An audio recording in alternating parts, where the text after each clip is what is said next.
살아계신 하나님 아버지, 또 다른 하루를 맞이합니다.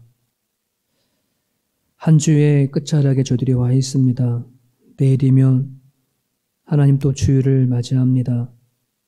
주님 앞에 드려지는 모든 예배에 하나님 영광 받아주시고, 부족하고 연약한 부분들이 많이 있지만 마음과 뜻과 생각을 가지고 나아가는 하나님의 사람들의 예배를 하나님 기억하여 주옵소서. 하나님, 주님의 주신 말씀으로 또 오늘 하루를 살아가고자 원합니다. 주님 앞에 기도하는 모든 기도 제목들 가운데 하나님 함께 해주시고, 저희들이 드려지는 기도가 공중에 외쳐져 버리는 그런 기도가 되어지지 아니하도록 하나님 도와주시옵소서. 오늘도 가정 안에서 그리스도인의 삶으로 살아내고자 원하는 하나님의 백성들의 그 삶 가운데 하나 함께 해주시고, 주님으로부터 공급되어주는 그 은혜와 기쁨으로 살아내 줄 수 있도록 하나님 허락하여 주옵소서. 예수님의 이름으로 기도합니다. 아멘. 갈라디아서 2장 11절에서 16절까지 보겠습니다. 오늘의 본문은 갈라디아서 2장 11절에서 16절까지만 우리 같이 보겠습니다. 한 목소리로 읽습니다. 게바가 안디옥에 이르렀을 때에 책망받을 일이 있기로 내가 그를 대면하여 책망하였노라. 야고보에게서 온 어떤 이들이 이르기 전에 게바가 이방인과 함께 먹다가 그들이 오매 그가 할례자들을 두려워하여 떠나 물러가매 남은 유대인들도 그와 같이 외식함으로 바나바도 그들의 외식에 유혹되었노니라. 그러므로 나는 그들이 복음의 진리를 따라 바르게 행하지 아니함을 보고 모든 자 앞에서 게바에게 이르되 너가 유대인으로서 이방인을 따르고 유대인답게 살지 아니하면서 어찌하여 억지로 이방인을 유대인답게 살게 하려느냐 하였노라. 우리는 본래 유대인이요 이방 죄인이 아니로되 사람이 의롭게 되어지는 것은 율법의 행위로 말미암이 아니요 오직 예수 그리스도를 믿음으로 말미암는 줄 알므로 우리도 그리스도 예수를 믿나니 이는 우리가 율법의 행위로서가 아니고 그리스도를 믿음으로써 의롭다 함을 얻으려 함이라. 율법의 행위로서는 의롭다 함을 얻을 육체가 없느니라. 아멘.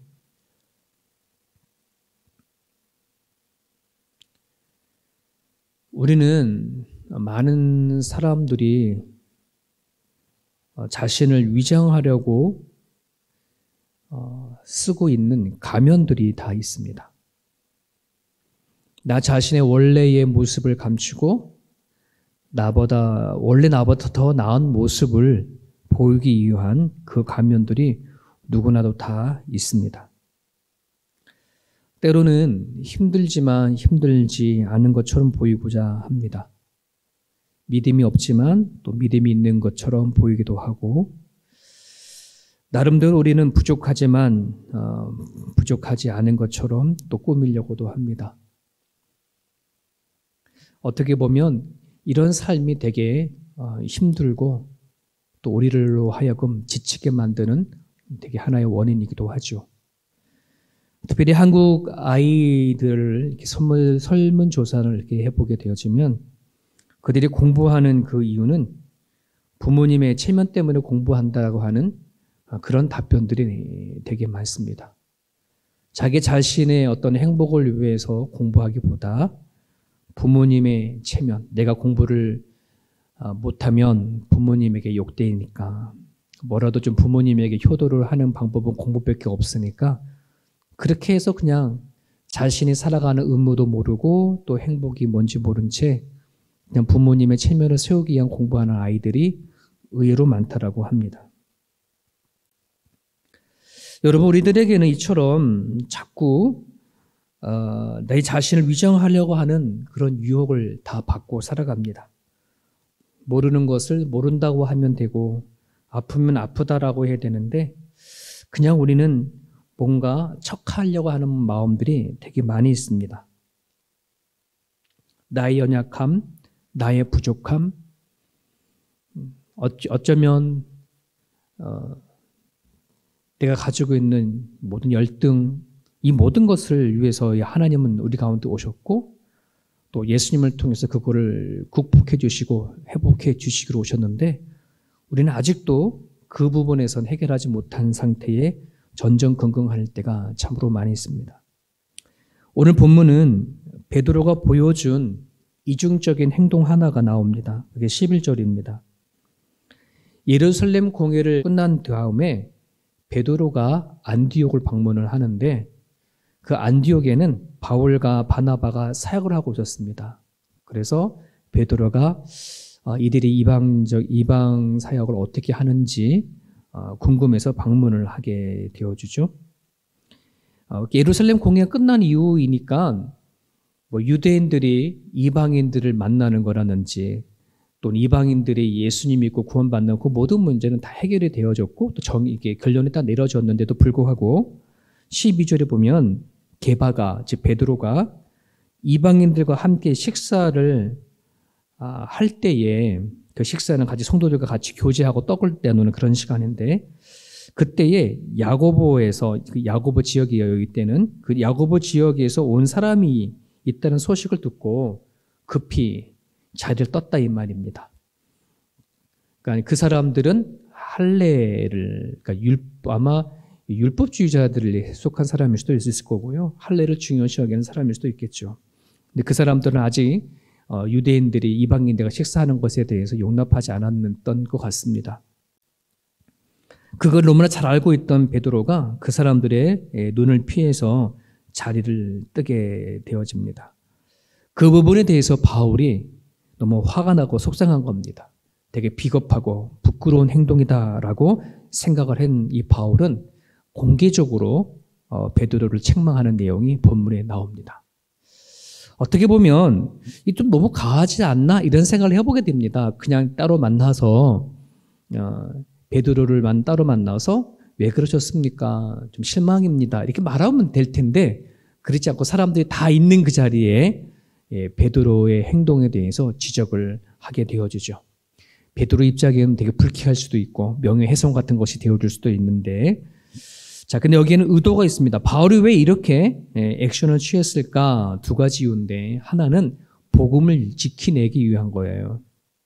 베드로의 행동 뒤에는 율법적인 행동이 있었고 되게 비겁한 행동이 있었기 때문에 바울은 복음에 대해 양보하지 않는 사람이거든요. 그래서 하늘에 내려온 천사라도 복음을 회방하면 저주받을지다라고 얘기할 정도로의 근데 지금 베드로가 보여진 그 행동은 하나님의 복음을 전하는 그 복음을 받은 사람답지 못한 그런 행동을 보였기 때문에 자신은 이 복음을 정말 잘 지키고 싶은 그런 마음 위에서 얘기를 한 거예요. 또 하나는 베드로의 행동이 다른 사람들에게 영향을 줄 수 있기 때문에 이걸 염두에 둬버린 거죠. 사람이란요, 이 말도 전염이 이렇게 악한 말도 잘 전달되어지지만 악한 행동들도 너무나 쉽게 잘 전염이 되어지고 전달이 되어지지 않습니까? 아니나 다를까 13절에 보면은 베드로의 그 행동에 의해서 그 자리에 남은 유대인들이나 바나바조차도 외식했다 이렇게 표현을 하고 있습니다. 베드로가 밥 먹다 떠나는 것을 보고 같이 그 자리를 떴다라고 한다는 거죠. 이것에 대해서 바울은 외식 이렇게 표현하고 있습니다. 헬라어로 외식은 후포크리시스라고 하는 단어인데 가면이라는 말입니다. 가면. 겉과 속이 너무나 다른 그 모습. 여러분 많은 그 사람들이 이 TV로 보이는 연예인들을 TV로 보여주는 그것이 다인지라고 속지요. 영상에서 보여주는 그들의 그 모습은 눈으로 비춰주는 것이지 실제가 아니잖아요. 연기하는 것하고 그들의 현실적인 삶이 있는데 이거를 분별하지 못해서 오는 실망감이 되게 크잖아요. 그래서 연예인들이 주로 많이 쉽게 결혼을 한 다음에 쉽게 많이 헤어지는 이유가 하나는 연기를 하면서 너무나 좋았던 그 모습들인데 막상 살아보니까 이게 아니더라라고 하는 것들이 많이 비춰지기 때문에 여러분 우리들이 안에 있는 이 가면, 외식, 자신을 감추는 것 예수님께서 이 땅에 오셔서 바리새인들을 향해서 회칠한 무덤이라고까지 얘기했던 이 부분, 우리가 잘 다뤄야 되어질 거고 해결해야 할 부분이고 하나님 앞에 기도해야 할 부분들입니다. 이것이 정말 이 가면이 벗겨지지 아니하고 이것이 해결되어지지 아니하면 예수 그리스도인의 사람으로서 그리스도인으로서 진정한 회복과 성장이 일어나지가 않습니다. 그래서 오늘 이 본문의 말씀을 통해서 내가 정말 이 위선을 벗어나 버리고 정직한 그리스도인의 삶을 살아내기 위한 필요한 원리가 몇 가지가 나오는데요. 첫 번째가 뭐냐면 내 내적 확신이 필요합니다. 내 자신에 대한 건강한 확신이라고 표현하고 싶은데요. 12절을 보게 되면 베드로가 자리를 떠난 것은 두려움 때문에 그렇습니다. 왜 두려울까? 야고보에서 온 사람들이 자신을 어떻게 볼까라고 하는 것에 대한 두려움이죠. 눈치입니다. 그리고 그 사람들의 평가입니다. 그런 것이 딱 보여지니까 갑자기 내 마음에 두려움이 싹 생기는 거예요. 오늘 우리들의 삶이 내 주변의 사람들의 평가와 결정에 의해서 내 삶이 결정되는 게 아니고요. 사람들의 칭찬과 박수에 의해서 내 삶이 결정되어질 수가 없는데 우리는 자꾸 내 주변에 있는 사람을 통해서 내가 지금 있는 행동이나 생각 이런 것들이 영향을 받을 때가 되게 많습니다. 그러기에 오늘 우리가 존귀하고 내가 하나님 앞에 소중한 것은 정말 내가 하나님 안에 있다고 한다는 것, 이것을 결코 잊어버리면 안 됩니다. 하나님 때문에 내가 존귀하고 하나님 때문에 내가 귀하다라고 하는 이 사실, 이 확신을 반드시 가지고 있어야 내가 세상 사람들을 향한 눈치나 또 비교로 인한 그런 두려움이 사라질 수 있기 때문에 그렇습니다. 성경에는 스스로 속이지 말라, 하나님은 만유리 여기지 않는다라고 하는 그 말씀이 있습니다. 이 말은 뭐냐면 우리가 아무리 사람들 다 우리는 속일 수 있죠. 그죠? 얼마든지. 우리는 사람을 속일 수는 있으나 하나님은 속일 수 없는 분이다. 이 말을 지금 해주시는 거예요. 저나 여러분들이나 살아가는 가정 가운데에 또 사람들을 의식하지 아니하고 또 사람들에게 더 잘 보이고 또 고상하게 보이고 싶은 것은 누구나 다 가지고 있는 본능과도 같은 그런 모습들이지만 한번 우리가 생각해 보자는 거죠. 언제까지 그렇게 살아갈 수 있느냐 한다는 말입니다. 사람들에 의해서 내가 결정되어지지 아니하고 사람들이 나를 향해서 박수를 쳐주냐 그러지 않느냐에 따라서 내가 위축되지 아니하도록 오직 정말 하나님 안에서 나는 존귀한 거다라고 하는 이것을 발견할 수 있는 것, 이게 내적 확신이거든요. 이것이 있어져야 우리는 이 외식에서 극복해 나갈 수가 있습니다. 또 하나는 삶의 바른 잣대입니다. 이것이 없으면, 살아가는 삶의 바른 잣대가 없으면 우리는 환경과 상황에 따라서 그렇게 살아갈 수밖에 없어요. 14절에 말씀을 보게 되어지면 베드로가 왜 이렇게 행동한 거에 대해서 얘기를 하는데 한마디로 복음의 진리를 따라 행하지 않았다라고 바로 얘기를 하고 있어요. 하나님의 복음의 진리가 있으면 그 진리를 확실한 것이 마음속에 있으면 그렇게 하지 않아도 되어지는 것인데 지금 바울은 베드로를 보았을 때에 복음의 진리에 대한 그 확실한 잣대가 서 있지 않아서 그렇게 했다라고 책망을 하는 거죠. 그런 부분들 안에서 오늘 우리가 이 혼미한 세상의 가치관 속 안에서 어떤 상황과 형편과 어떤 여론과 여러 상황 가운데 흔들리지 않게 위해서는 하나님 안에 가진 그 진리의 잣대가 저와 여러분 가운데 반드시 있어야 할 줄 압니다. 여러분, 동성연애 결혼을 찬성하냐 반대하느냐 이것을 투표로 결정을 하지 않습니까? 여러분, 원래 이 정의라는 것이 하나님의 정의와 하나님의 진리가 우리 인간의 투표를 위해서 결정되어지는 건 절대 아니잖아요. 그렇지 않습니까? 이미 성경은 우리에게 주시는 캐논과 같은 진리입니다. 이 성경이 내가 살아가는 모든 사람들의 살아가는 삶과 가치 기준과 모든 형편의 잣대가 되어져 버리면 내가 어디에 서야 될지, 어떤 상황에서 어떻게 행동해야 할지가 나오는데 그러지 아니하면 우리는 자연스럽게 사람들이 많이 결정하고 많이 가는 길을 따라갈 수밖에 없고 또 선택해야 할 수밖에 없어요. 그런 부분들 안에서 저나 여러분들이나 이 베드로의 위선의 가면을 벗어 던지기 위한 삶의 바른 잣대를 우리가 가지고 있기를 바랍니다. 마지막 하나는 정직한 믿음이 필요합니다. 이 믿음으로 하나님께 나아가야 진짜 회복이 되어집니다. 가면을 쓰고 살면 살아간 삶 자체가 불편할 뿐만 아니라 마음이 항상 불안합니다. 오늘 우리가 무엇인가 가면을 쓰면 하나님과의 관계가 깨어지고 틀어진다는 사실을 우리가 기억했으면 좋겠습니다. 여러분 구약의 성경에 보면 다윗의 범죄 밧세바 사건을 나오는데요. 다윗이 밧세바를 범한 그 사건은 성경에 말하는 10계명의 4가지, 즉 간음하지 말라, 살인하지 말라, 탐욕하지 말라, 거짓 맹세하지 말라 하는 이 4가지 계명을 모두 다 어겼습니다. 그런데 다윗은 그렇게 어겼음에도 불구하고 1년 동안 그냥 모른 척하고 지나갔습니다. 다윗 본인 외에 누가 알지도 못했습니다. 오로지 자기 자신만 알았습니다. 그때의 시편에는 그때의 상황을 이렇게 얘기를 합니다. 시편 32편 3절에 내가 입을 열지 아니할 때에 종일 신음함으로 내 뼈가 쇠하였나이다. 내가 입을 열지 않고 그냥 모른 척 했었을 때에 내 뼈가 심히 쇠하여졌다.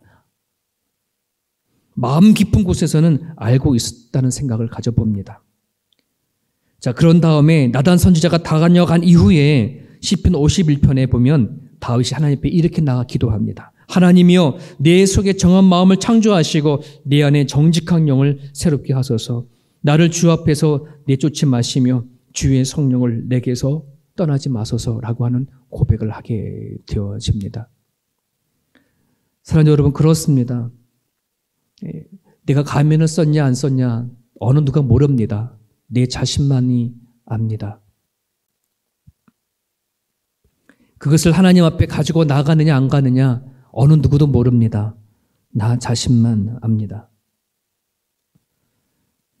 그러기에 오늘 하나님 앞에 사람은 속일 수있지 모르지만 하나님을 속일 수 없음을 우리가 온전히 깨닫고 저와 여러분 가운데 내적 확신, 내 자신이 나를 받았을 때에 건강한 확신이 있게 해달라고 여러분 기도하셨으면 좋겠고요.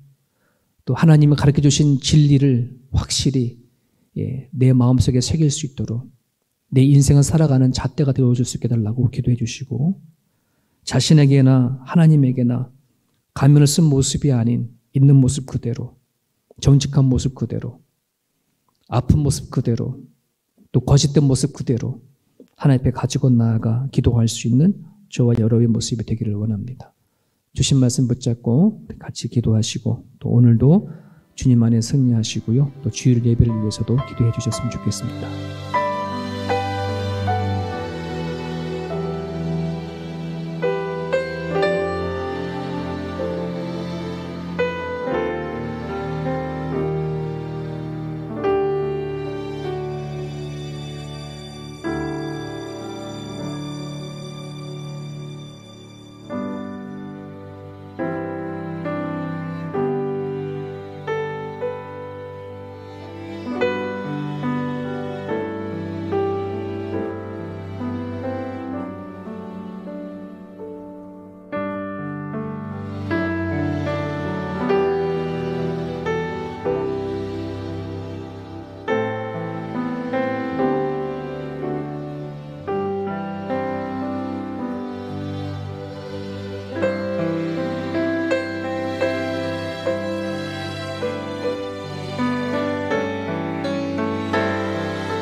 you.